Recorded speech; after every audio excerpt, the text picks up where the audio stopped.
పాదరక్షలు ధరించు, అందించు సువార్తను, విశ్వాసమనుడాలుతో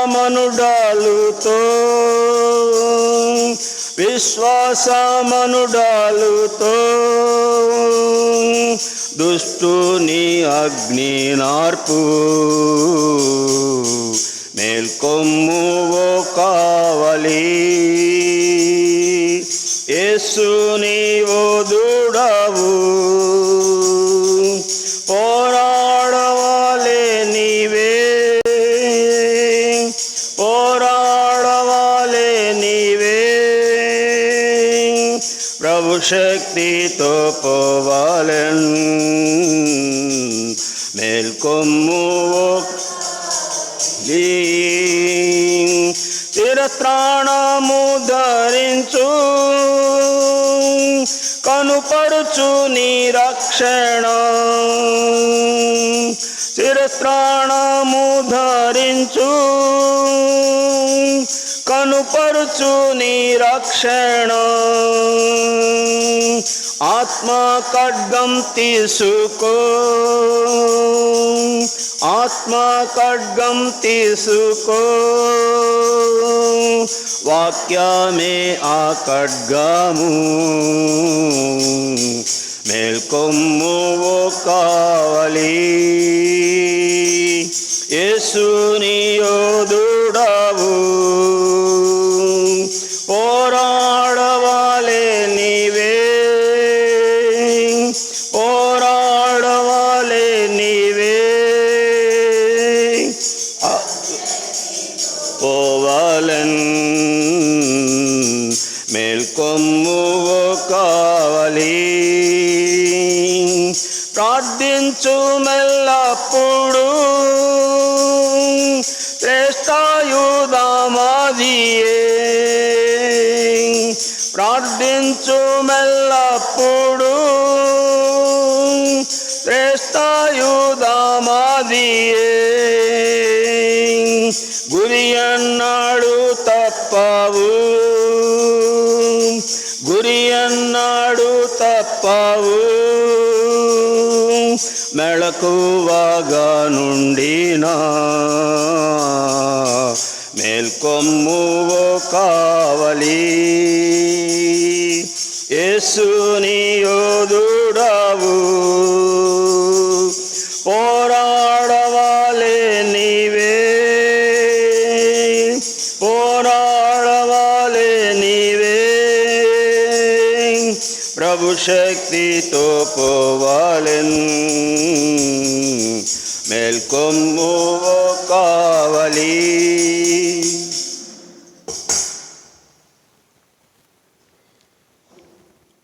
రెండవ రాజుల గ్రంథం 6వ అధ్యాయం. రెండవ రాజుల గ్రంథం 6వ అధ్యాయం 8వ వచనం నుండి 17వ వచనం వరకు మార్చి చదువుతాం. రెండవ రాజుల గ్రంథం 6వ అధ్యాయం 8వ వచనం నుండి 17 వరకు మార్చి చదువుతాం. సిరియా రాజు ఇజ్రాయెల్తో యుద్ధం చేయవలనని కోరి తన సేవకులతో ఆలోచన చేసి, ఫలానా స్థలమందు మన దండుపేట ఉంచుదుమని చెప్పెను.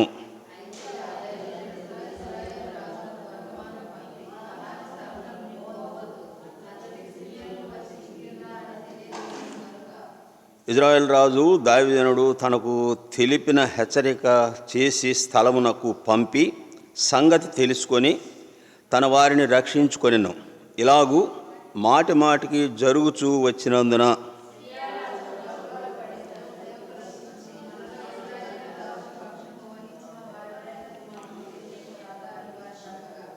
అతని సేవకులలో ఒకడు, రాజువైన నా ఏలినవాడా, ఇజ్రాయెల్ రాజు పక్షమున ఎవరూ లేరు గాని ఇశ్రాయేలులోనున్న ప్రవక్తయగు ఎలీషా మీ అంతఃపురమందు మీరు అనుకొనిన మాటలు ఇజ్రాయెల్ రాజునకు తెలియజేయుననెను.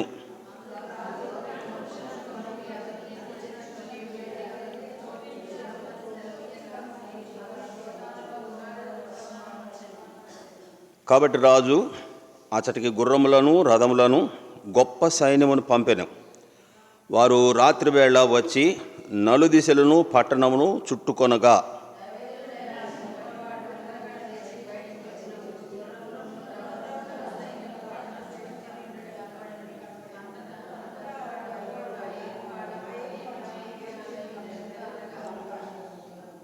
అతడు, భయపడవద్దు, మన పక్షమునున్నవారు వారికంటే అధికులై ఉన్నారని చెప్పాను.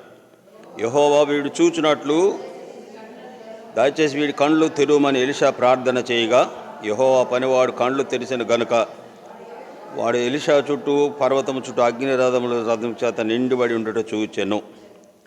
ప్రార్థన చేసుకుందాం.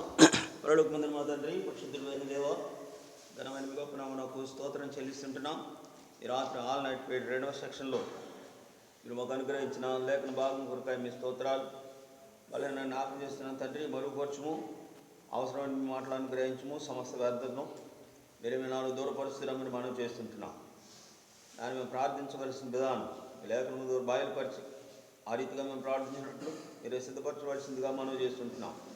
మా తండ్రి, ఆయన 2వ సెక్షన్లో మీ నామ అత్యున్నత మయంపరచమన్నట్లు ఆయన మెలకువగలిగి ప్రార్థించినట్లు ఆయన మీరు దయచేసి మీ నామని మయంపరచుకున్నామని మా ప్రభును ప్రియరక్షుడైన యేసుక్రీస్తు వారి నామంలో మిమ్మల్ని స్తుతిస్తూ అత్యున్నత వేడుకొంచున్నాం తండ్రి.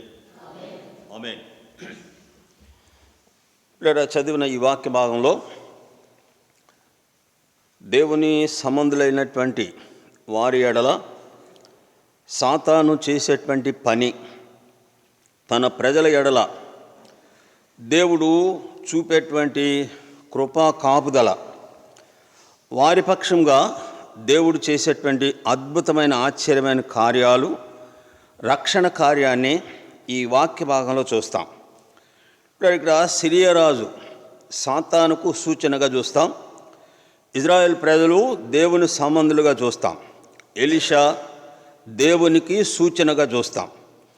అయితే దేవుని ప్రజలైన వారు దేవుని మాటకు స్పందించేటువంటి అనుభవం, ఆయన మాటను అనుసరించి జీవించేటువంటి జీవితం దేవుని పిల్లలు కలిగి ఉండాలి. ఆదాము మొదలుకొని పిల్లల ఇప్పటి వరకు కూడాను దేవుని మాట వినే విషయంలో పిల్లల మనుషుడు ఎప్పుడూ కూడాను వెనుకబడినటువంటి జీవితాన్నే చూస్తాం. దేవుని మాట వినుటలో మనుషుని యొక్క నైజం ఏమిటంటే, ఇర్మియా 22:21 ప్రకారం, నీవు నా మాట వినకపోవుట నీ బాల్యము నుండే నీకు వాడుక. ఇది దేవుడు చెప్పినటువంటి మాట. కారణం ఏమిటంటే, ఆదికాండం 8:21 ప్రకారం నరుని హృదయము బాల్యము నుండే చెడ్డది. కాబట్టి దేవుని మాట వినే విషయంలో శిక్షించిన సమయంలో కానివ్వండి, లేక ఆయన కోపం వచ్చిన సమయంలో కానివ్వండి, దేవుని మాట వినినటువంటి సందర్భాలను చూస్తాం. ఇక్కడ ఆ సందర్భం గడిచిపోగానే తిరిగి మరలా దేవుని మాటకు ఎక్కువ శాతం అవిధేయత చూపినటువంటి ప్రజలనే చూస్తాం. కాబట్టి ఇక్కడ దేవుని మాట విననటువంటి వారి ఎడల దేవుడు చేసేటువంటి కార్యం ఏమిటంటే, ద్వితీయోపదేశకాండం 28వ అధ్యాయం, ద్వితీయోపదేశకాండం 28వ అధ్యాయం 62వ వచనం నుండి మనం గమనిస్తే, ఇక్కడ దేవుడు ప్రత్యక్షంగా సెలవిచ్చినటువంటి మాట 62వ వచనం చూడండి. నీవు నీ దేవుడైన యెహోవా మాట వినలేదు గనుక ఆకాశ నక్షత్రముల వలె విస్తారములైన మీరు లెక్కకు తక్కువై కొద్దిమందే మిగిలియుందురు. కాబట్టి మీకు మేలు చేయుటకు, మిమ్మును విస్తరింప చేయుటకు మీ దేవుడైన యెహోవా మీ యందు ఎట్లు సంతోషించెను, అట్లు మిమ్మును నశింప చేయుటకును మిమ్మును సంహరించుటకును యెహోవా సంతోషించును గనుక నీవు స్వాధీనపరుచుకొనుటకు ప్రవేశించున్న దేశములో నుండి పెళ్ళగింపబడుదువు.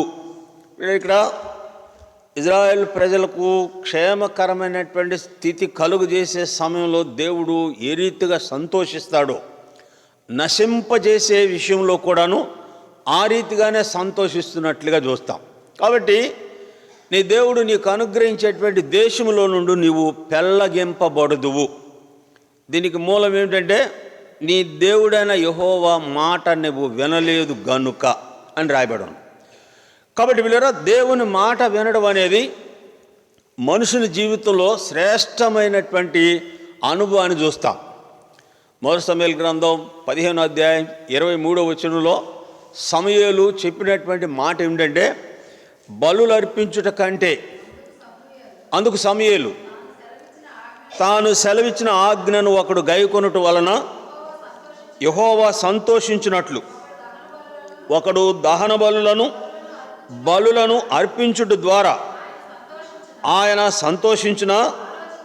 ఆలోచించుము, బలులు అర్పించుట కంటే ఆజ్ఞను గైకొనుటయు, పొట్టేళ్ల కొవ్వు అర్పించుట కంటే మాట వినుటయు శ్రేష్టము అని రాయబడి ఉంది. కాబట్టి మీరు ఇక్కడ దేవుని మాట వినే విషయంలో దేవుని ప్రజలుగా ఉన్నటువంటి వారు, నీ దాసుడు ఆలకిస్తున్నాడు, ఆజ్ఞ ఇమ్ము అన్నట్లుగా ఉండాలి.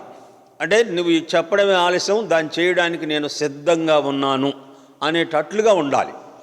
ఆ రీతిగా ఉన్నప్పుడు ఇక్కడ తన ప్రజల ఎడల దేవుడు చూపేటువంటి ఆ కృప ఎట్లాంటిది అంటే, అది ఎడతెగని కృపలాగా చూస్తాం.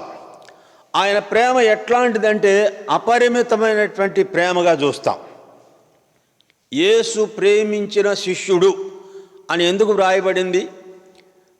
12 మంది శిష్యుల్లో యేసు ప్రేమించిన శిష్యుడు అని ఎందుకు వ్రాయబడిందంటే, మిగిలినటువంటి 11 మంది కంటే పిల్లరా యోహాను దేవుని మాట వినే విషయంలో, దేవుణ్ణి వెంబడించేటువంటి విషయంలో పిల్లరా యోహాను ఎట్లా ఉన్నాడంటే ప్రథముడుగా నిలిచినట్లుగా చూస్తాం. ఆయన సిలువ వేయబడిన తరువాత ఆ సిలువ దగ్గర ఉన్నది ఎవరు అంటే, యేసు తల్లి అయిన మరియా, యోహాను లేక మగ్దలేని మరియా, కొంతమంది మాత్రమే సిలువ దగ్గర ఉన్నట్లుగా చూస్తాం. పిల్లరా మిగిలిన వాళ్ళందరూ కూడాను పారిపోయినట్లుగా వ్రాయబడింది.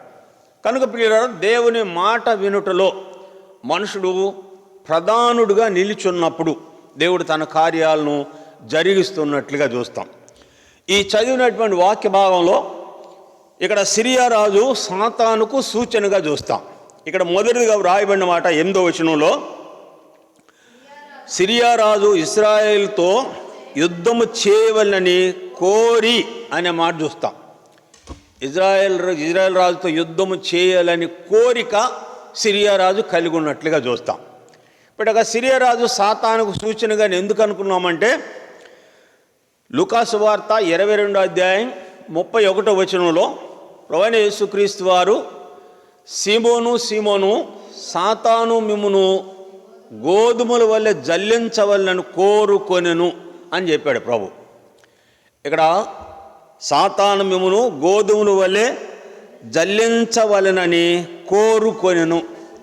ఇక్కడ ఈ జల్లించేటువంటి అనుభవాలు ఏం తెలియపరుస్తుందంటే, ఇప్పుడు జల్లిడి పట్టేటప్పుడు ఇక్కడ ఆ జల్లిడి ఉన్నటువంటి ఆ గింజల యొక్క పరిస్థితి మీరు గమనిస్తే, ఆ గింజ నెమ్మదిగా ఏమాత్రం కూడా ఉండదు.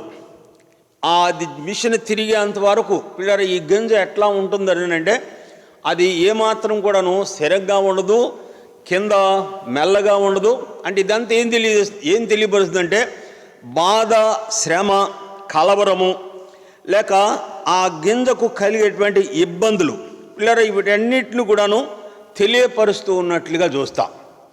అంటే మిమ్మల్ని గోధుమల వల్లే చల్లించవలనని కోరుకొనెను అంటే బాధ పెట్టడం, శ్రమ పెట్టడం, ఇది సాతానుకు దేవుని పిల్లల ఎడల కలిగి ఉన్నటువంటి మనసుగా చూస్తాం. కనుకనే యోహాను సువార్త 12వ అధ్యాయంలో అధికారులైనటువంటి వారు సహితము యేసు ప్రభును నమ్మినప్పటికీ కూడాను వారు బాహ్యంగా ప్రభును ఒప్పుకొనలేనటువంటి స్థితిని చూస్తాం.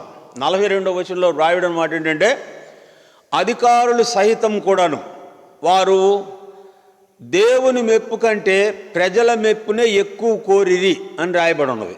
ప్రభువుని అంగీకరించారు. అయితే వారు దేవుని కంటే కూడాను మనుషులకే ఎక్కువ ప్రాధాన్యత ఇచ్చినట్లుగా రాయబడి ఉన్నది. అంటే అర్థం ఏంటంటే దేవునిని నమ్మినప్పటికీ కూడాను మనుషుడు తన మనుషుని యొక్క నైజం మనుషునికే ప్రాధాన్యత ఇచ్చినటువంటి అనుభవాన్ని చూస్తాం. అధికారులు అంగీకరించినప్పటికీ కూడాను వారు మనుషుల మెప్పు కంటే దేవుని మెప్పు కంటే మనుషుల మెప్పునే ఎక్కువ కోరినట్లుగా చూస్తాం. శాస్త్రులు పరిచయులకు భయపడి ఆయనను ఒప్పుకొననటువంటి స్థితినే దైవ గ్రంథంలో చూస్తాం.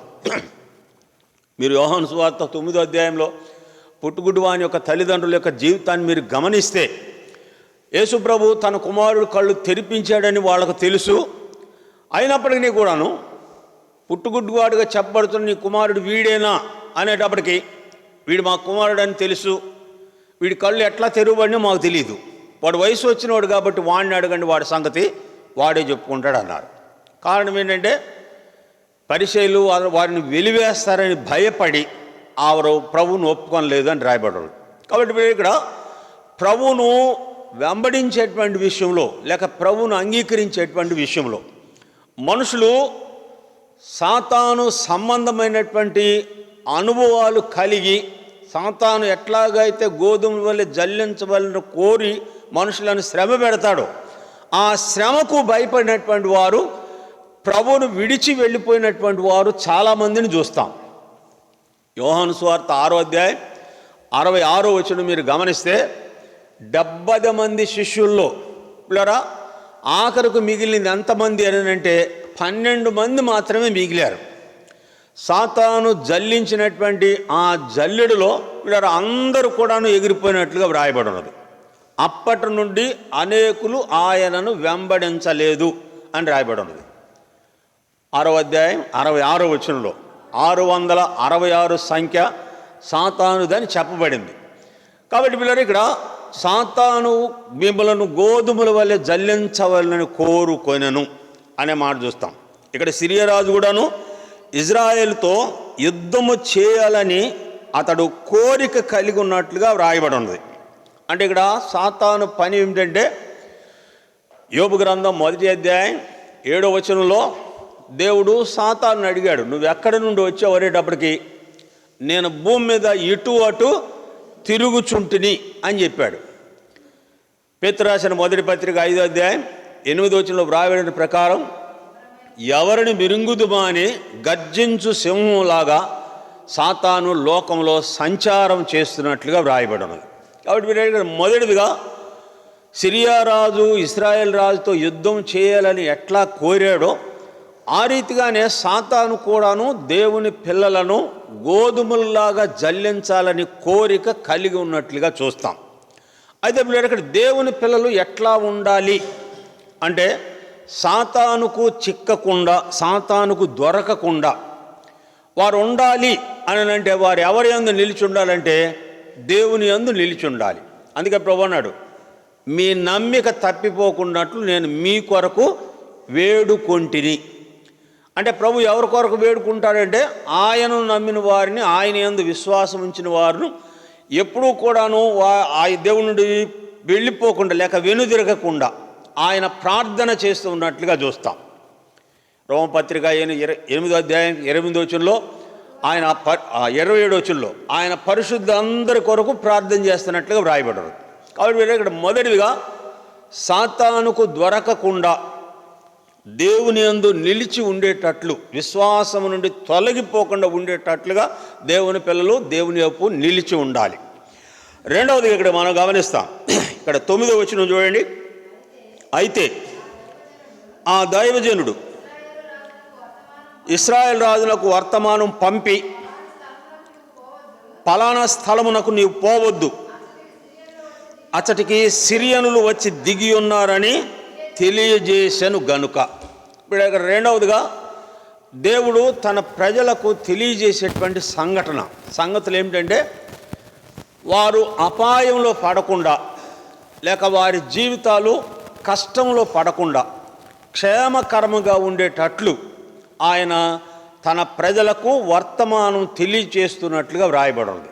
ఇక్కడ దైవజనుడు రాజునకు పంపిన వర్తమానం ఏంటంటే, నువ్వు ఫలానా దగ్గరికి వెళ్ళొద్దు, అక్కడ సిరియనులు దిగి ఉన్నారు అని చెప్పినట్లుగా చూస్తాం. ఇక్కడ ఈ అనుభవం దేవుని పిల్లల యొక్క జీవితాల్లో నెరవేర్చబడుతున్నటువంటి సందర్భాలు, సమయాలు. ఎక్కడనంటే దేవుని యొక్క వాక్యం చెప్పేటప్పుడు ప్రతి మనిషిని ఆంతర్యం దేవుడు ఎరిగిన వాడు గనుక ఎవరికి ఏది అవసరమో, ఎవరికి ఏది చెప్పాలో పిల్లరా దేవుడే ఆయన వాక్యము ద్వారా హెచ్చరిస్తున్న సందర్భాలను చూస్తాం. ఈ హెచ్చరించేటువంటి సమయంలో పిల్లరా ప్రజలు చేయవలసినటువంటి పని ఏమిటంటే, ఆయన మాటను అనుసరించినప్పుడు, అంటే శరీర బలహీనతలు కానివ్వండి, లోక సంబంధమైనటువంటి విషయాలు కానివ్వండి, లేక శరీరము దేవుని యందు స్థిరముగా ఉండనటువంటి స్థితులు కానివ్వండి, అది ఏదైనప్పటికీ కూడాను మనిషిని బలహీనత ఎరిగినటువంటి దేవుడు ఆ బలహీనత తీసివేయ నిమిత్తం దేవుడు మనుషులతో మాట్లాడతాడు అనేది వాస్తవమైనటువంటి సత్యం. ఇది వాక్యం యందు మనుషులు నమ్మకముంచి వాక్యం వల్ల దృష్టి ఉంచితే, మీరు హబగ్గంధం 2వ అధ్యాయం చదివితే, దేవుడు నా విషయమై ఏమి సెలవిచ్చునో నేను గోపురం మీద కనిపెట్టుకొని ఉందును అని హబక్కు చెప్పినట్లుగా చూస్తాం. అంటే అర్థమేంటి? నా విషయమై దేవుడు ఏం మాట్లాడతాడు. దేవుని సన్నిధికి వచ్చేటప్పుడు దేవుని ప్రజలైనటువంటి వారి సిద్ధపాటు ఎట్లా ఉండాలంటే, మోకరించి ప్రార్థన చేసే సమయంలో, ప్రభువా ఈ దినమందు నాతో ఏం మాట్లాడినై ఉన్నావు, నీ మాటలు నేను గ్రహించేటట్లు నా విషయమై నాలో ఉన్నటువంటి బలహీనత ఏదైనా ఉంటే అది నువ్వు తెలియపరిస్తే దాన్ని నేను సరి చేసుకుంటాను, లేక నీ ఆజ్ఞ మేరకు నేను నడుచుకుంటాను అనే మనసు మనుషుడు కలిగి ఉండాలి. అది లేనటువంటి సమయంలో ఇర్మీయా గ్రంథం 6వ అధ్యాయంలో దేవుడు చెప్పిన మాట ఏంటంటే, వారు వినుటకు మనసు సిద్ధపరుచుకొనరు గనుక నేను ఎవరితో మాట్లాడేదను అని దేవుడు సెలవిచ్చినట్లుగా వ్రాయబడి ఉన్నది. అంటే వినేటప్పుడు మనుషుడు ఎట్లా ఉండాలంటే, తన మనసును దేవుని మాట వినేటట్లుగా సిద్ధపరచుకోవాలి. ఆ సిద్ధపరిచినటువంటి అనుభవమే అపొస్తలుల కార్యం 16వ అధ్యాయంలో ఆమె పౌలు చెప్పిన మాటల యందు లక్ష్యం ఉంచెను అని రాయబడి ఉంది. అంటే సిద్ధపాటు కలిగి ఆ లక్ష్యం ఉంచుట ద్వారా దేవుడు వారితో మాట్లాడతాడు. ఆ మాట్లాడినటువంటి సమయంలోనే మనుషులు ఉన్నటువంటి బలహీనతలన్నీ తీసివేయబడతాయి. ప్రభు ఆమె హృదయమును తెరిచెను అని రాయబడి ఉంది. అంతమంది స్త్రీలు ఉండగా లూదియా హృదయం మాత్రమే తెరవబడటానికి కారణం ఏంటంటే, ఆమె దేవుని మాట వినడానికి తన మనసును సిద్ధపరచుకున్న కారణం చేత పౌలు చెప్పిన మాటలందు లక్ష్యం ఉంచగా దేవుడు ఆమె హృదయాన్ని తెరిచినట్లుగా చూస్తాం. అంటే పౌలు ఏం మాట్లాడుతున్నాడంటే, లూదియా హృదయం ఉన్నటువంటి బలహీనత లేక ఆమె పాపంలో ఉన్నదని, ఆ పాపము ద్వారా ఆమెకు శిక్ష వస్తుందని తెలియపరిచినప్పుడు పిల్లరా పౌలు చెప్పిన మాటలందు లక్ష్యం ఉంచగా ఆ మీటింగ్ అయిపోయిన తర్వాత ఆమె కుటుంబం అంతా కూడా బాప్తిసం పొందినట్లుగా వ్రాయబడి ఉన్నది. కాబట్టి పిల్లరా దేవుడు తెలియజేసేటప్పుడు మనుషుడు సరి చేసుకోవడం కాకుండా కఠినపరుచుకునేటువంటి మనుషుల్ని ఎక్కువ చూస్తాం. ఒక పక్క దేవుని వాక్యం ఇక్కడ చెబుతుంటే పిల్లరా వెనక కూర్చున్నవారు కావచ్చు, ముందు కూర్చున్నవారు కావచ్చు, వారు పైకి అనకపోయినా వారి అంతరంగంలో దేవుని మాటకు వ్యతిరేకంగా మాట్లాడేటప్పుడు ఆ విషయం దేవునికి ఖచ్చితంగా తెలుసుది. ఆ తెలిసినప్పుడు నువ్వు దానికి ముందు ఎంత కఠినంగా ఉంటావో ఇంకా అంతకంటే కఠినంగా చేయబడతాడు మనుషుడు. అంటే చెప్పేటప్పుడు మనుషుడు సరి చేసుకోవాలి, ఆ చెప్పిన మాట తనది అని తీసుకోవాలి. ఇక్కడ ఇజ్రాయేల్ రాజు ఏం చేశాడు, అక్కడ సిరియన్లు ఉన్నారు, నువ్వు అక్కడికి వెళ్ళొద్దు అని చెప్పాడు.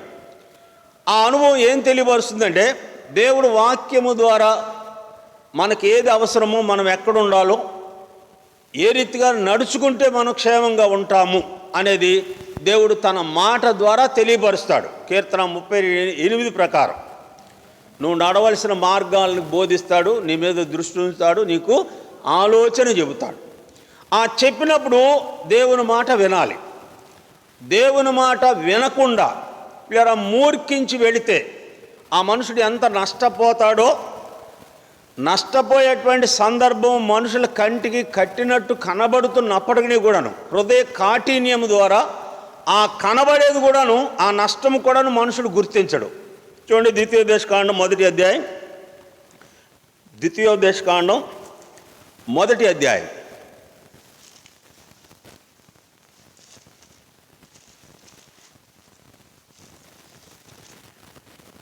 మొదటి అధ్యాయం 42వ వచనం. యెహోవా నాతో ఇట్లనెను, యుద్ధమునకు పోకుడి, నేను మీ మధ్యన ఉండను గనుక వెళ్ళకుడి. మీరు వెళ్ళినను మీ శత్రువుల ఎదుట హతము చేయబడుదురని వారితో చెప్పుము. ఆ మాటలు నేను మీతో చెప్పినప్పుడు మీరు వెనక యెహోవా మాటకు తిరుగుబడి మూర్ఖులై ఆ మన్యమునకు వెళ్ళితిరి.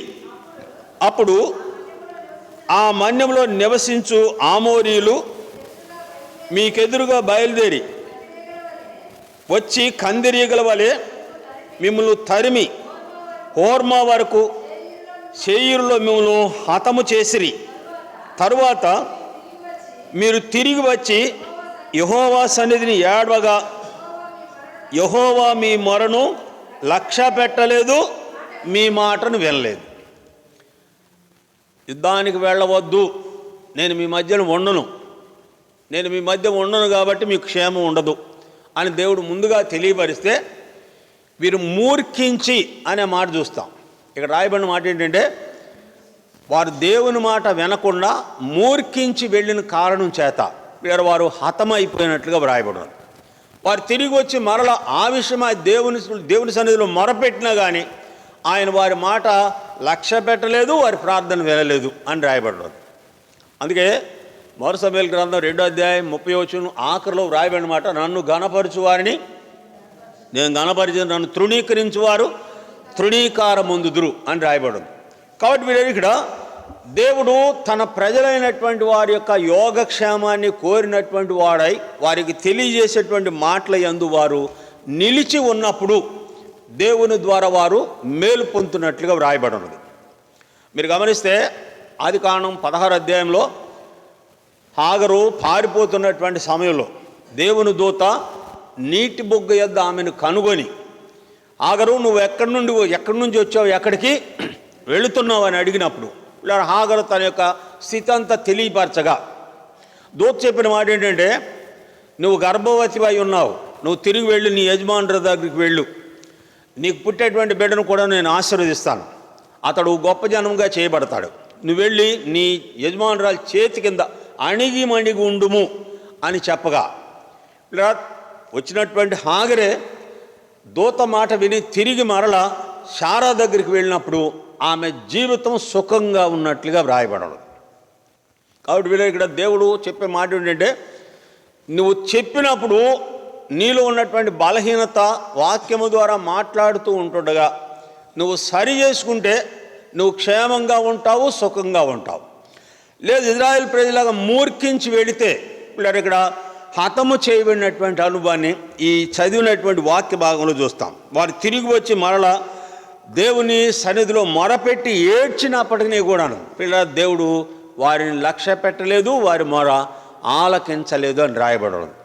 కాబట్టి ఇక్కడ ద్వితీయోపదేశకాండం 10వ అధ్యాయం 13వ వచనంలో, నేడు నీ మేలు కోరి యెహోవా మాట విందునను దాని కాక నీ దేవుడైన యెహోవా మరి ఏమి నిన్ను అడుగుచున్నాడు అని రాయబడదు. ఆయన ఏమి అడగట్లేదు. ఏమంటే నా మాట నువ్వు విను, అది నీకు మేలు అని చెప్పినటువంటి మాట చూస్తాం. ఇక్కడ ఎలీషా సిరియా రాజుకు చెప్పగానే ఇక్కడ ఆ ప్రాంతానికి మనుషుని పంపి తన ప్రజలను కాపాడుకున్నట్లుగా చూస్తాం. చూడండి ఇక్కడ 3వదిగా చదవండి, 2 రాజుల గ్రంథం 6వ అధ్యాయం 10వ వచనం. ఇజ్రాయేల్ రాజు దైవజనుడు తనకు హెచ్చరిక చేసిన స్థలమునకు పంపిన సంగతి తెలుసుకొని తన వారిని రక్షించుకొనెను.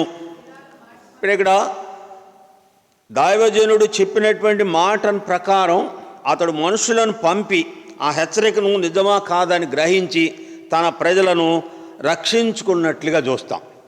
ఇక్కడ దేవుడు ప్రజల రక్షణార్థమై ప్రభువైన యేసుక్రీస్తు వారికి ముందు పంపినటువంటి వ్యక్తి యోహాను అయి ఉన్నట్లుగా వ్రాయబడింది. యేసుప్రభు ఈ లోకానికి రాకముందే యోహాను ముందుగా ప్రభు పంపినట్లుగా వ్రాయబడి ఉన్నది.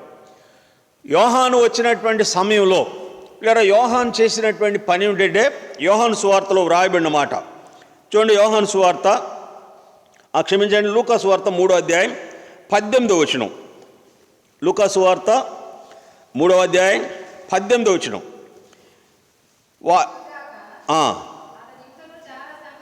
అతడు ఇంకను చాలా సంగతులు చెప్పి ప్రజలను హెచ్చరించుచు వారికి సువార్త ప్రకటించుచుండెను.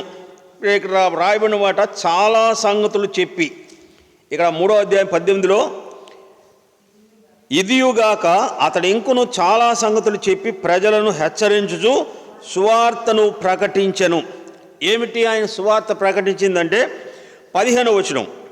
ప్రజలు కనిపెట్టుచు ఇతడు క్రీస్తయుండునేమో అని అందరూ యోహాను గూర్చి తమ హృదయములలో ఆలోచించుకొనుచుండగా యోహాను, నేను నీళ్లలో బాప్తిసం ఇచ్చున్నాను, అయితే నాకంటే శక్తిమంతుడొకడు వచ్చుచున్నాడు, ఆయన చెప్పుల వారు ఇప్పుటకైనా నేను పాత్రుడను కాను, ఆయన పరిశుద్ధాత్మలోను అగ్నితోనూ మీకు బాప్తిసం ఇచ్చును,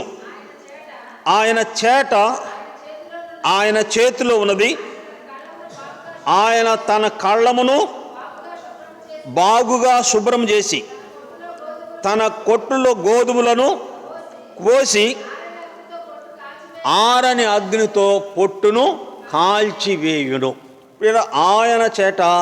ఆయన చేతిలో ఉన్నది అంటే ఇక్కడ అర్థం ఏంటంటే దేవుని నమ్మినటువంటి వారు నమ్మనటువంటి వారు. రైతు తూర్పాల పట్టినప్పుడు పొట్టు ఏ రీతిగా ఎగిరిపోతుందో ప్రభువైన యేసుక్రీస్తు వారి యొక్క రాకడలో కానీ లేక ఆయన చేసేటువంటి పనుల్లో కానీ నిలిచినటువంటి వ్యక్తులే దేవుని సంబంధులుగా చూస్తాం. వేరే పొట్టులాగా ఉన్నటువంటి వారందరూ కూడాను ఎగిరిపోతున్నటువంటి సందర్భాన్ని చూస్తాం.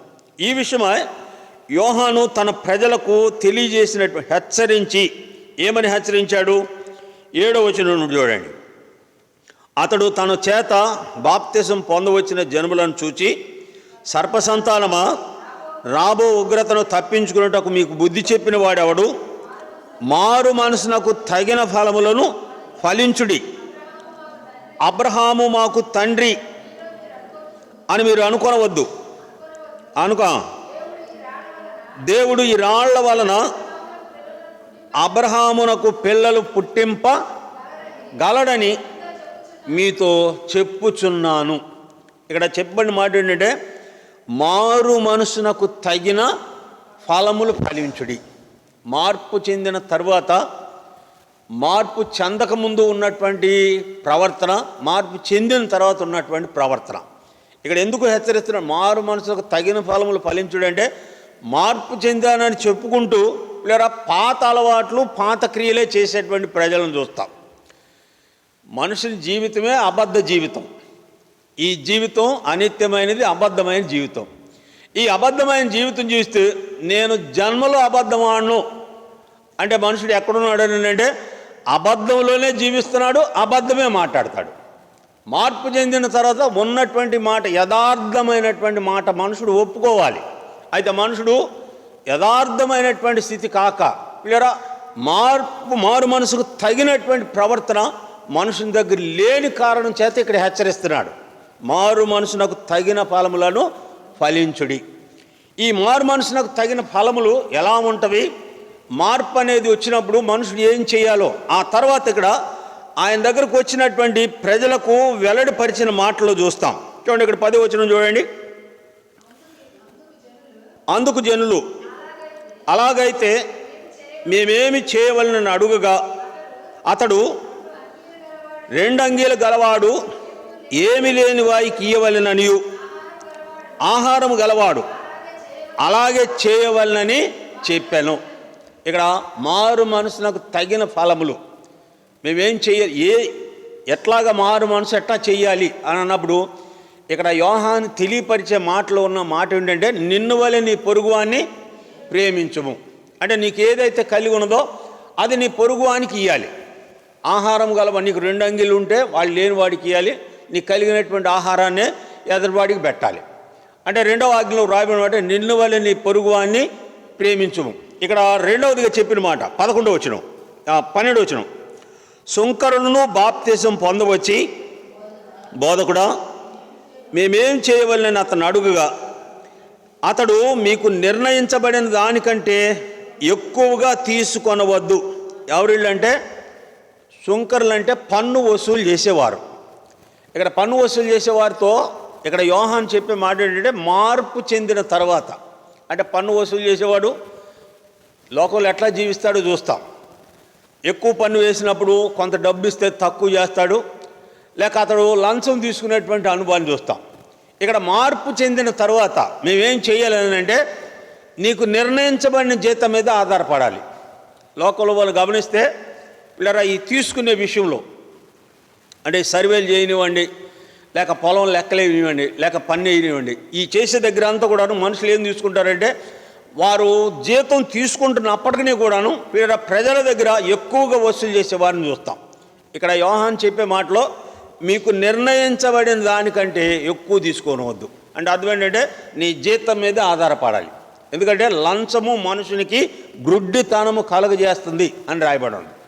లంచం తీసుకోవడం అనేది దేవునికి ఇష్టం లేదు కనుక మీకు నిర్ణయించబడిన దానికంటే మీరు ఎక్కువ తీసుకొనవద్దు. అంటే మీ జీతం మీదే మీద ఆధారపడాలి. మార్పు చెందిన తర్వాత, మార్పు చెందక ముందు మీరు తీసుకున్నారు, అయితే బాప్తిసం తీసుకొని మార్పు చెందారు కాబట్టి మీరు అట్లా చేయకూడదు.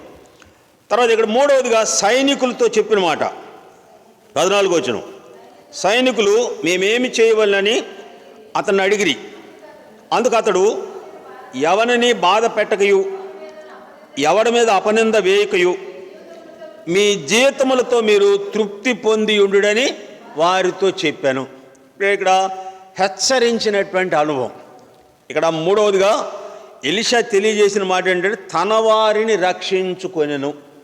ఇక్కడ మనుషుడు రక్షించబడిన తరువాత అంటే ప్రజలు ఆ రక్షణలో నిలిచినటువంటి ప్రజలు ఎట్లా ఉండాలో ఇక్కడ యోహాను ఆయన అడిగినటువంటి వారందరికీ కూడాను జవాబు చెప్పిన దానిలో మారు మనసుకు తగినటువంటి ఫలములు వారు ఫలించేటువంటి జీవితాన్ని యోహాను వారికి తెలియపరిచినటువంటి సందర్భాన్ని ఈ వాక్య భాగంలో చూస్తాం. ఇక్కడ సైనికులు అనగా రక్షక భటులు అంటే ఎవరికి కూడాను ఏ విధమైనటువంటి అక్రమ సంపాదన మీరు ఏమాత్రం కూడా తీసుకొనకూడదు అని చెప్పినట్లుగా చూస్తాం. అంటే ఇక్కడ ఇజ్రాయేల్ రాజు తన వారిని రక్షించుకొనెను అంటే అర్థం ఏంటంటే శిక్ష క్రింద ఉన్నటువంటి వారిని, అపాయంలోకి వెళ్ళేటువంటి వారిని. ఇప్పుడు సిరియన్లు అక్కడ ఉన్నారు, దేవుని దాసుడు చెప్పాడు, చెప్పినప్పటికి కూడా వెళితే వేరే వారు ఏమైపోతారంటే హతం చేయబడతారు.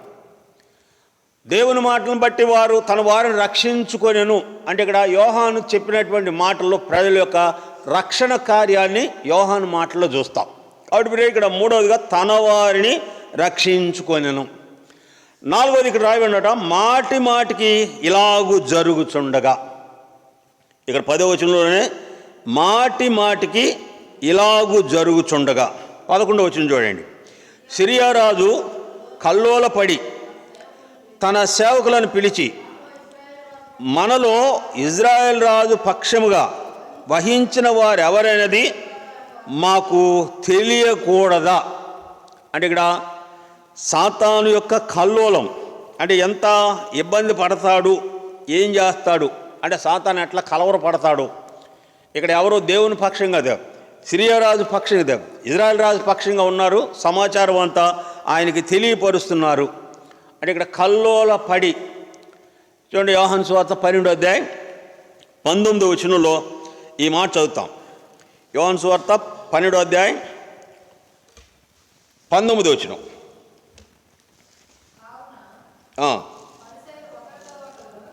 కావున పరిసయ్యులు ఒకరితో ఒకరు మన ప్రయత్నములు ఎట్లు నిష్ప్రయోజనమైనవో చూడుడి, ఇదిగో లోకము ఆయన వెంట పోయెను. అంటే ఇక్కడ పరిసయ్యులు, శాస్త్రులు, పరిసయ్యులు యేసు ప్రభు వారిని ఎదుర్కొనడానికి, ఇబ్బందులు పెట్టడానికి, ఆయనను మాటల్లో ఇబ్బంది పెట్టడానికి, చంపడానికి ప్రయత్నించిన సందర్భాలను కూడా చూస్తాం. ఇక్కడ సిరియా రాజు కల్లోలపడి అక్కడ చెప్పేటువంటి విషయాలన్నీ ఎవరో తెలియపరుస్తున్నారు అనే మాటకు ఇక్కడ శాస్త్రులు పరిచయాలు కూడాను ఇదిగో లోకమంతా ఆయన ఎంట పోవుచున్నది అని చెప్పినట్లుగా చూస్తాం. అంటే అర్థం ఏంటంటే ఆయనను వెంబడించేటువంటి వారు, యేసుప్రభు నమ్మిన వారు కావచ్చు, వెంబడించేటువంటి వారు కావచ్చు, వేరే శాస్త్రులు పరిచయాలకు చిక్కకుండా దొరకకుండా యేసుప్రభు వెంటే వారు వెళ్ళిపోతున్నారు. లోకమంతా ఆయన వెంట పోవుచున్నది అని చెప్పే మాటలో వారు వీరి మాటలు కానీ వీరి యొక్క కట్టడలు కానీ అనుసరించకుండా ప్రభువుని అనుసరించినటువంటి అనుభవాన్ని చూస్తాం. ఇట్లా సిరియా రాజు కల్లోల పడుతున్నటువంటి సమయంలో ఇక్కడ అతని దగ్గర ఉన్నటువంటి ఒక వ్యక్తి 12 వచ్చింది చూడండి. అతని సేవకులలో ఒకడు, రాజువైన నా ఏలినవాడా, ఇజ్రాయేల్ రాజు పక్షంగా ఎవరు లేరు కానీ ఇశ్రాయేలులోనున్న ప్రవక్తయగు ఎలీషా మీ అంతఃపురమందు మీరు అనుకొనిన మాటలు ఇజ్రాయేల్ రాజునకు తెలియజేయుచున్నాడు. అంటే ఎలీషా అక్కడే ఉన్నాడు, ఇతడు అనుకున్నటువంటి మాటలన్నీ కూడాను ఎలీషాకు తెలిసిపోతున్నవి, ఇజ్రాయేల్ రాజుకు చెబుతున్నాడు. కాబట్టి ఇక్కడ 13, 14 వచనాల్లో ఆ రాజు చెప్పిన మాట, అందుకు రాజు, మేము మనుషులను పంపి అతన్ని తెప్పించినట్లు నీ వెళ్ళి అతడుండు చోటు చూచి రమ్మని సెలవీయగా అతడు దోతాన్లో ఉన్నాడు, వర్తమానం వచ్చెను. కాబట్టి రాజు అతడికి గుర్రములను రథములను గొప్ప సైన్యమును పంపెను. వారు రాత్రి వేళ వచ్చి నలుదిశల పట్టణమును చుట్టుకొనగా, ఇక్కడ వెళ్ళి ఎలీషాను తీసుకురమ్మని సైన్యం అంతటిని ఇక్కడ సిరియా రాజు పంపినట్లుగా వ్రాయబడి ఉన్నది. ఇప్పుడు ఇక్కడ సిరియా రాజు చేసినటువంటి పని దేవుని దాసుడైనటువంటి ఎలీషాను బంధించి తీసుకురావడానికి సైన్యాన్ని పంపినట్లుగా ఈ వాక్య భాగంలో చూస్తాం.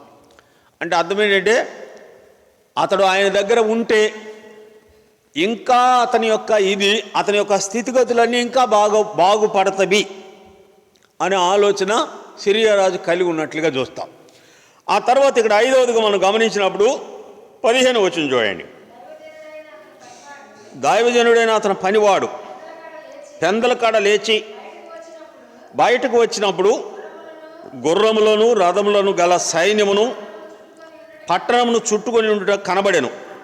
అంతటా అతని పనివాడు, అయ్యో నా ఏలినవాడా, మనం ఏమి చేయదుమని దైవజనునితో అనగా, ఇక్కడ చుట్టూ ఉన్నటువంటి సైన్యం అంతటిని చూసినటువంటి గెహజీ ఎలీషా దగ్గరికి వచ్చి చెబుతున్నాడు, మనం ఏమి కూడా చేయలేం, శత్రువులందరూ కూడాను మన చుట్టుముట్టారు, మనం ఏం చెయ్యాలి అని అన్నప్పుడు ఇక్కడ ఎలీషా 16వ వచనంలో, అతడు భయపడవద్దు, మన పక్షమున ఉన్నవారు వారికంటే అధికులై ఉన్నారని చెప్పి యెహోవా వీడు చూచినట్లు దయచేసి వీడిని కండ్లు తెరువమని ఎలీషా ప్రార్థన చేయగా యెహోవా ఆ పనివాడు కండ్లు తెరిచెను గనుక వాడు ఎలీషా చుట్టూ పర్వతము అగ్ని రథముల చేత నిండియుండుట చూచెను. ఇప్పుడు ఇక్కడ గెహజీ చూడలేకపోవడానికి, ఎలీషా ప్రార్థన చేయక ముందు గెహజీ ఆ రథాలను చూడలేకపోవడానికి వేరే కారణం ఏమిటంటే అతడి యొక్క హృదయ మనోనేత్రము మూయబడినటువంటి స్థితిని చూస్తాం. దేవుని యొక్క కార్యాలు, దేవుని యొక్క విషయాలు మనుషుడు గ్రహించాలి అని అంటే అతని యొక్క హృదయ మనోనేత్రము తెరువబడినటువంటి స్థితిలో ఉండాలి. ఎలీషా అగ్ని రథాలను చూస్తున్నాడు, గెహజీ అగ్ని రథాలను చూడలేకపోతున్నాడు. ఇక్కడ దేవుని కార్యాలు మనుషులు ప్రత్యక్షంగా చూస్తున్నప్పటికీ కూడాను అంటే వారు మారకపోవడానికి, మార్పు చెందకపోవడానికి వీళ్ళ కారణం ఏమిటంటే వారు సాతాను సంబంధమైనటువంటి బందీలుగా ఉండడమే దానికి మూలంగా చూస్తాం. నేను నందిగామ హెబ్రోన్లో సేవ చేసేటప్పుడు గంగాధర్ గారని ఒక ఆయన ఉన్నాడు. ఆయనకు లోపల ఏ వ్యాధి ఉందో ఏ జబ్బు ఉందో తెలియదు, కానీ డాక్టర్లు చెప్పింది ఏంటంటే ఇంకా 3 నెలల కంటే మీరు ఎక్కువ బ్రతకరు, మీరు చనిపోతారు అని చెప్పి డాక్టర్లు డిక్లేర్ చేశారు. పిల్లలు డిక్లేర్ చేసేటప్పటికి అతను ఈ ఆర్టీఓ ఆఫీసులో పనిచేస్తాడు. ఈ ఆర్టీఓ ఆఫీస్ ఎక్కడ ఉందంటే మందిరానికి ముందే ఉంటుంది, కొద్దిగా ఇటు పక్క ఉంటుంది. ఇప్పుడు అతను మందిరానికి వచ్చి వెళ్ళేటప్పుడు ఆమె దారిలో ఆయనకు ఎందుకో మందిరంలోకి వెళ్ళాలనిపించి వెళ్ళిన తర్వాత ఇప్పుడు ఆ మందిరంలో ఉన్నటువంటి వాళ్ళు చెప్పారు, మీరు ప్రభువుని నమ్ముకోండి, దేవుడు మీకు సహాయం చేస్తాడు అని చెప్పేసి వాళ్ళు చెప్పారు. మీరు వాళ్ళు చెప్పిన దగ్గర నుంచి ఆయన మందిరానికి వెళ్ళటం, వాక్యం వినటం ఇట్లా చేస్తున్నాడు. వాళ్ళ అబ్బాయి ఢిల్లీలో ఎయిర్ ఫోర్స్లో పనిచేస్తాడు. ఆయన ఆ ఎయిర్ ఫోర్స్ తరఫున హాస్పిటల్కి వెళ్ళడానికి వాళ్ళ నాన్నగారికి పర్మిషన్ తీసుకొని ఢిల్లీ రమ్మని చెప్పాడు. ఢిల్లీ రమ్మని చెప్పిన తర్వాత వెళ్ళడానికి 1 వారం ముందు మందిరానికి వచ్చి అక్కడున్న బ్రదర్స్ అందరికీ చెప్పి, నా కొరకు ప్రార్థన చేయండి, నేను ఇట్లాగా ఢిల్లీ వెళుతున్నాను, చెకప్కి వెళుతున్నాను, దేవుడు చిత్తం ఏమయ్యునుదో, నా ఎడల దేవుని చిత్తం ఏమైనదో మీరు ప్రార్థన చేయండి, నేను మాత్రం ప్రభువుని నమ్మాను, దేవుడు నాకు సాయం చేస్తాడని నమ్మకం ఉంది, నేను వెళుతున్నాను, నా కొరకు ప్రార్థన చేయమని చెప్పి వెళ్ళాడు. వెళ్ళి 1 వారం రోజులు ఢిల్లీలో ఉన్నాడు. 3 రోజులు ఈ టెస్టింగ్లు అన్నీ చేశారు. 2 రోజులు వెయిట్ చేసిన తర్వాత టెస్టింగ్లు అన్నీ వచ్చి, అవి వచ్చిన తర్వాత వాళ్ళు చెప్పింది ఏంటంటే, నీలో ఏ జబ్బు లేదయ్యా అని చెప్పారంట. వీళ్ళేమో 3 నెలల్లో చనిపోతాడని ఇక్కడ ప్రజలు చెప్తే, డాక్టర్లు చెప్తే, అక్కడికి వెళ్ళిన తర్వాత వాళ్ళు ఏమన్నారంటే అసలు ఏ జబ్బు లేదని చెప్పారంట. ఇక్కడ ఉన్నటువంటి రిపోర్ట్లు అన్నీ తీసుకువెళ్ళాడంట. ఇక్కడ ఉన్న రిపోర్ట్లు అన్నీ తీసుకెళ్ళి డాక్టర్ చూపిస్తే అవన్నీ చూసి అన్నాడంట, ఈ డాక్టర్కి అసలు బుద్ధి లేదని చెప్పాను అన్నాడట. అసలు ఇట్టకి ఎవడు చెప్పాడో వాళ్ళ మీద కేసు వేయండి అని కూడా చెప్పాడట. అతడు వచ్చి తిరిగి వచ్చిన తర్వాత సంఘానికి చెప్పాడు, ఇగో ఇట్లా ఉంది, నాకు ఏది లేదని చెప్పేసి రిపోర్ట్ ఇచ్చారని చెప్పాడు. దేవుని కార్యము వాళ్ళ అబ్బాయి ప్రత్యక్షంగా చూశాడు. చూసినప్పటికీ కూడా ఆయన ఏం చెప్పాడంటే, అరే నువ్వు కూడా ప్రభువుని నమ్ముకో అని చెప్తే, నీకేదో పిచ్చి పట్టింది, అసలు నీకు అది ఏది రాగం ఉండదు, వాడేదో రాంగ్ చూశాడు, ఇక్కడికి వచ్చేవాడికి క్లియర్ తెలిసింది అంతే, దీనికి ఏదో యేసు ప్రభు బాగు చేశాడని చెప్తావేంటని చెప్పేసి అన్నాడట.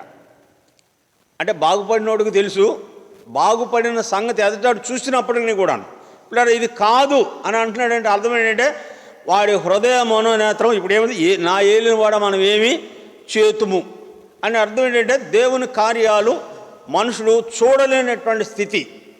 వాడు దేవుని ఎరిగిన వాడు కావచ్చు, ఎరగిన వాడు కావచ్చు. ఇప్పుడు గెహజీ అంటే ఎవరి కింద ఉన్నాడు? ఎలీషా ప్రక్కనే ఉన్నాడు. ఎలీషా శిష్యుడే, దేవుని నమ్మినటువంటి వాడే, దేవుని సేవకుడికి సేవ చేసేవాడే. మరి అగ్నిరథాలు ఎందుకు ఆయన కనబడలేదు?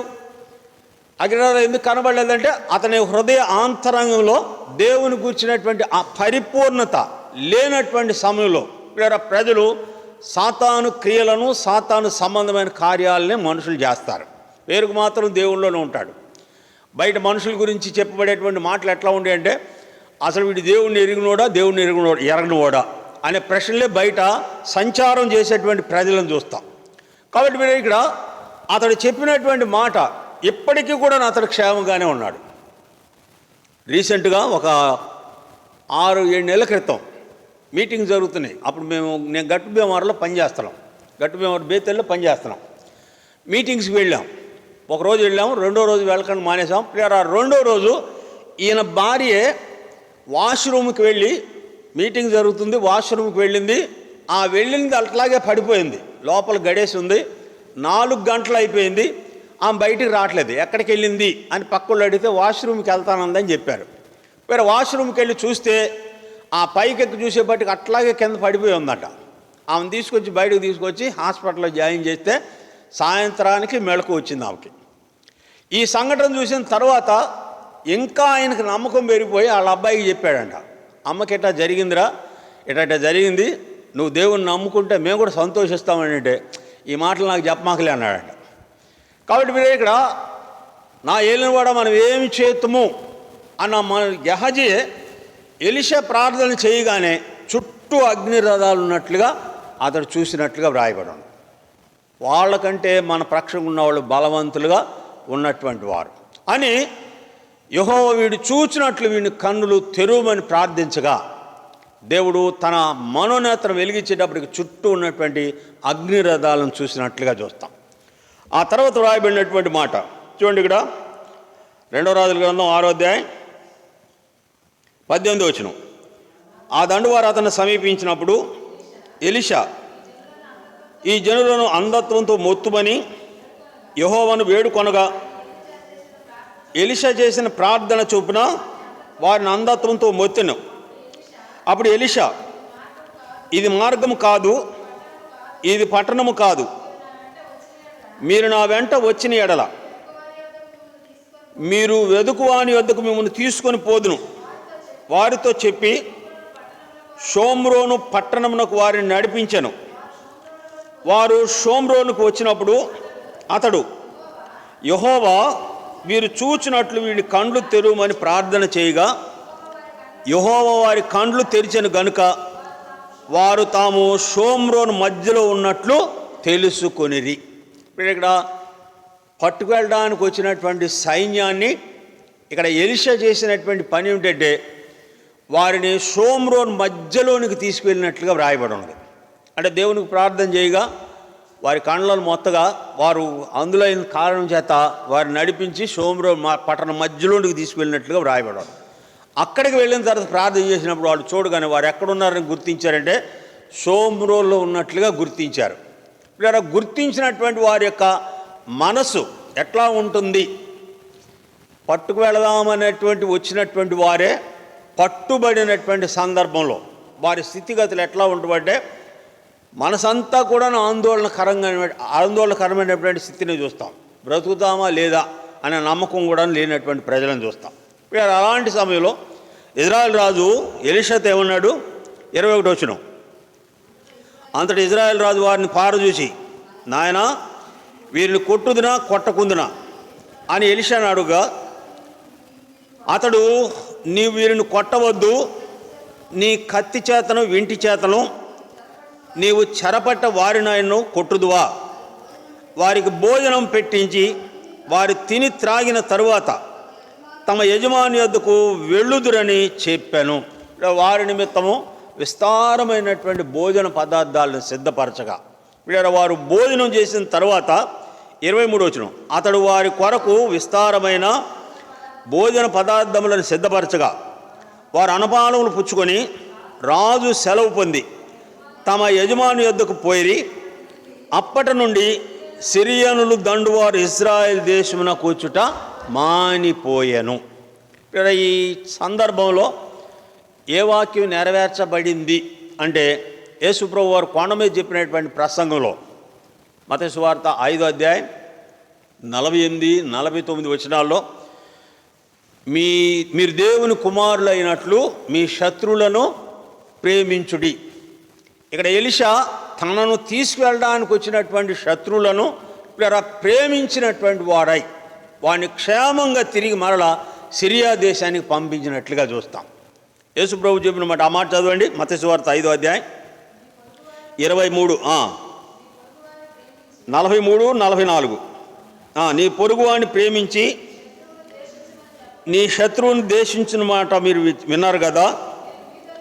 నేను మీతో చెప్పినది ఏమనగా, మీ పరలోకమందున్న తండ్రికి మీరు కుమారులై ఉండునట్లు మీ శత్రువులను ప్రేమించుడి, మిమ్మల్ని హింసించు వారి కొరకు ప్రార్థన చేయుడి. ఆయన చెడ్డవారి మీదను మంచివారి మీదను సూర్యుని ఉదయింపజేసి నీతిమంతుని మీదను అనీతిమంతుని మీదను తన వర్షమును కురిపించున్నాడు. మీరు ప్రేమించు వారిని ప్రేమించిన ఎడల మీకేమి ఫలము కలుగును? అలాగు చేయుచున్నారు.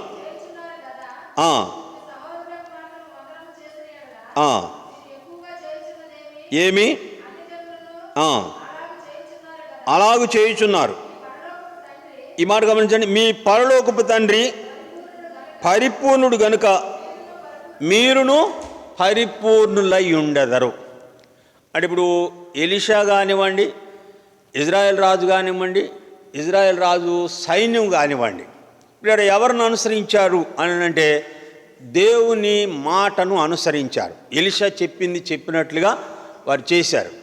దేవుని కుమారులైనటువంటి వారి యొక్క స్థితిగతులు ఎలాంటివి అని అంటే ఇక్కడ యేసు ప్రభు చెప్పిన మాట, మీ పరలోకపు తండ్రి పరిపూర్ణుడు కనుక మీరును పరిపూర్ణులై ఉండెదరు. ఎవరి ఎడల? శత్రువుల ఎడల. మనం కలిగి ఉండవలసినటువంటి మనసు.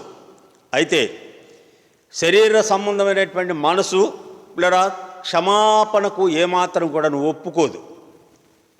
ఆత్మ సంబంధమైనటువంటి మనసు మాత్రమే మనుషులను క్షమించేటువంటి స్వభావానికి నడిపిస్తుంది. కానీ శరీర సంబంధమైనటువంటి మనసు ఏమాత్రం కూడాను క్షమాపణకు ఒప్పుకోదు, క్షమించడానికి కూడా ఇష్టపడదు. అయితే ఇక్కడ ఎలీషాను ఇజ్రాయెల్ రాజు ఎవరిని అనుసరించారు అంటే దేవుని యొక్క ఆత్మను అనుసరించినటువంటి అనుభవాన్ని ఈ వాక్య భాగంలో చూస్తాం. శత్రువులైనటువంటి వారి క్షేమంగా వారి దేశానికి పంపించగా వారికి మరల ఎప్పుడూ రాలేదు అని రాయబడి ఉంది.